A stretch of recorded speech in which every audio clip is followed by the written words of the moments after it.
All right, guys, I am back again by myself, just starting part two of an amazing book, The Rhythm of Life by Matthew Kelly. And it is so energetic and so life-giving. I hope that you think about getting this. And it is great to do with friends, as a married couple as well. But in part two, it's an amazing start. We just talked about dreams. This next chapter, the first chapter of part two, is called The Gentle Voice Within. Now, Matthew Kelly, I know, is a Christian, but he tries to write this for everybody and anybody, but we know who the gentle voice within is. And we need to pay attention. We need to hear that gentle voice within us and not let it get crowded out or drowned out or forgotten. And it says, we can get distracted when the gentle voice within us has become so faint that we can hardly hear it anymore in the midst of our daily activity. We are told that we have grown up, that we are adults, and that we are now ready for life. Another great lie, for we are children of God and we will always remain children of God. And Jesus has said often, you must be like a child. And remember what it's like for a child to listen to an adult, at least in those good examples, right? When we say something to the child and they follow through because they trust us. They trust the voice of their parent, of an older adult who is wiser, more experienced, and wants the best for them. And we must not lose that voice. Because if we ignore it, then, as Henry David Thoreau said, most men live lives of quiet desperation. And women. I don't want to disclude anyone. So, where does that leave us? It leaves us with needing to understand our legitimate needs. Okay? Legitimate needs are best understood in relation to the four aspects of the human, the person, right?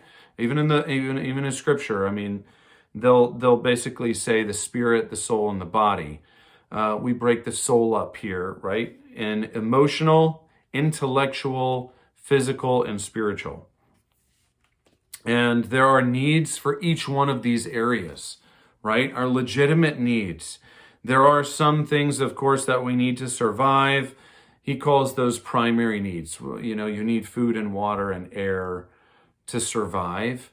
But there's more to surviving than just that which might sustain our existence. Yeah.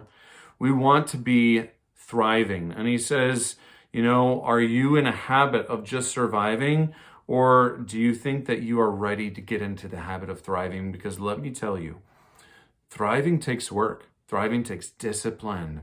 Thriving takes that example of Jesus and maximizes it in our own walk and says, there's struggle ahead. But that is also part of thriving. We want thriving to just be all comfort and smiles and unicorns. And some of it's unicorns, right? But to get to that, there's great commitment and perseverance and boundaries and self-discipline.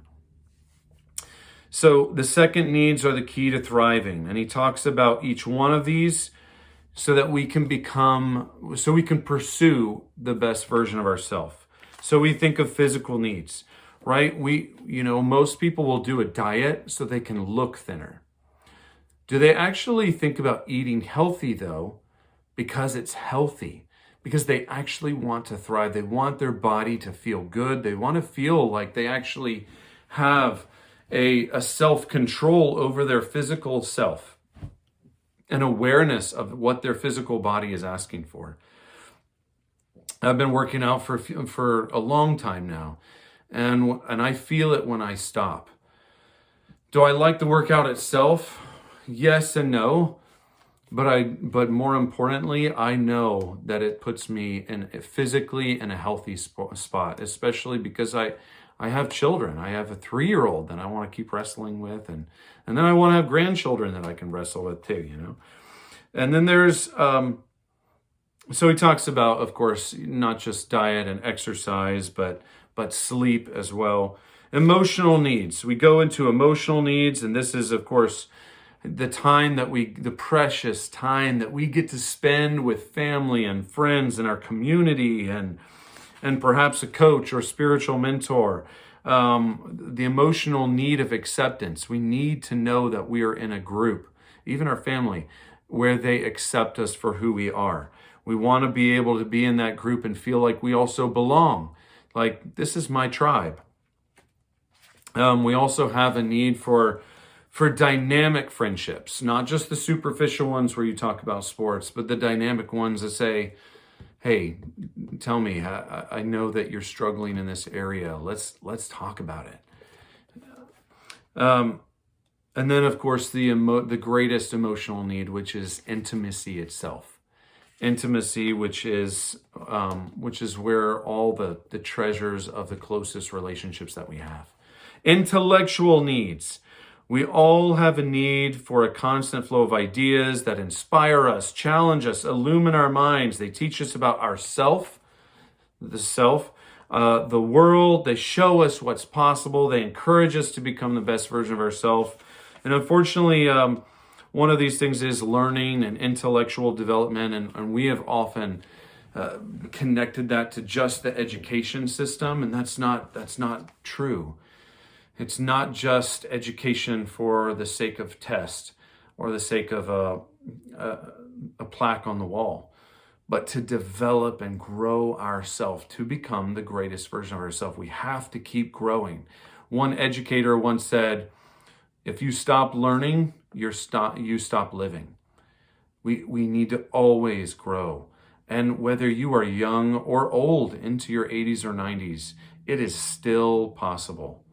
We should not put ever limits upon ourselves because of age or because of how smart or not we think we are, what our capability is.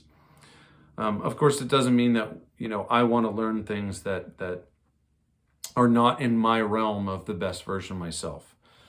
But don't give up learning. The other is, the ability to have intellectual conversations with others that help us think and reason and make decisions, but also imagine as well. There are spiritual needs. He says these are some of the most subtle, but these are the things that people avoid, like silence. What can we learn in the school of silence?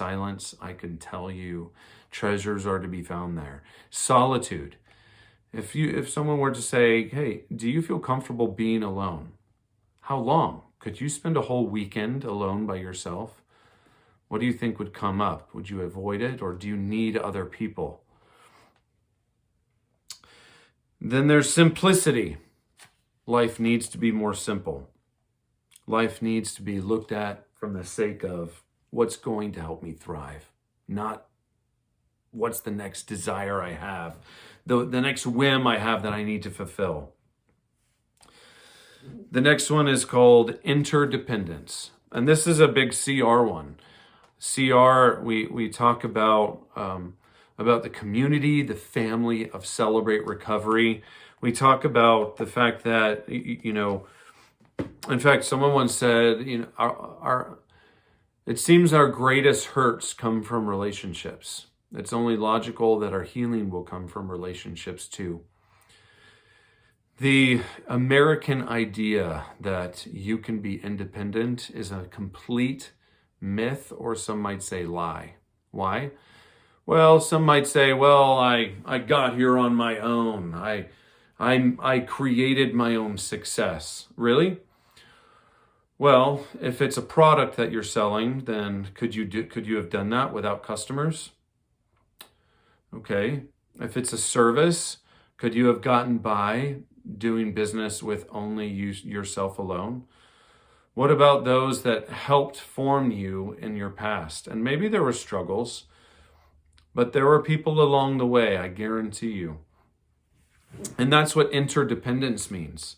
Interdependence, it means that we need each other.